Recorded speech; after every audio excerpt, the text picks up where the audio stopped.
for Gaza, correct? Yeah. I mean, that was a very hard hit. And I know you didn't have time to really kind of, as you were telling me before, to really take it in because you're in an emergency situation. But you did see things that apparently that was very very hard.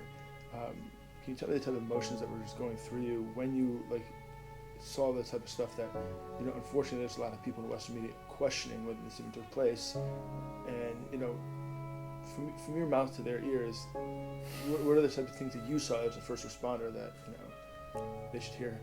Yeah, well, like I said, I wasn't there in the first few days of the conflict, so what I saw was far less than what the people that were there on the first days, the first minutes of the conflict saw.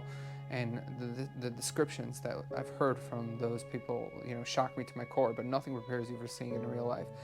Bodies strewn all over, houses shot up, burnt, cars, wreckages of it. Like you're just seeing there as you're driving, there's a car in the middle of the road just filled with bullet holes.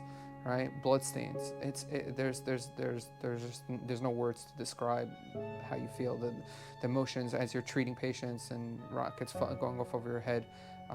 Racing with the patient in the hospital and a Tzeva Adom goes off, and you have to make that decision: do we park the ambulance, leave the patient inside, or continue to rush through it to the hospital and hope that nothing happens to us? There are emotions that are.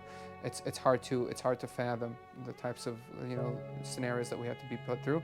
At the same time, when you're down there and you're seeing the carnage, it just hits home on another level. Like you can see it in videos, but when you see it with your own eyes, there's no words to describe it, and the absolute savagery that those that want to destroy us used against our nation is beyond. Yeah. So what was the feeling when you saw the police station and the area around it? I mean, for me, the pictures are a complete war zone, and it's wild. Yeah. It's freaky and wild to see that in Israel. Yeah, I remember the first video, one of the first videos I saw once the conflict started. I remember sitting in the dispatch center. So after Chag was over, didn't have access to my phone right away. But as soon as I managed to get my phone and started looking through, during quiet times and seeing the carnage and what happened there and reading some of the news articles, it was surreal. And that fear of seeing like a truck driving through filled with terrorists like you'd see in Iraq or in any of these other places, that this doesn't happen in Israel. And to see that them driving through Sderot, and then not only that, but to be there 2 days later and to see that very truck filled with ammunition, filled with Arabic pamphlets, it really hit home. Like this is insane. This is not supposed to be happening here. And the destruction of the building. And while we were seeing the destruction of the building, there was a cadre of army officers and police officers that were busy. They had bags of guns that they pulled out of the wreckage, and they were putting them into police cars, just like. Gun after gun after gun, and I'm assuming those were munitions from the Israeli police, which again is sort of the reason why they needed to destroy the station, because of the terrorists holed up in there.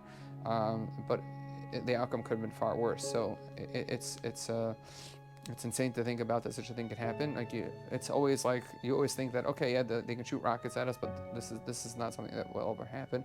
And the carnage was just unreal. It definitely took it to another level.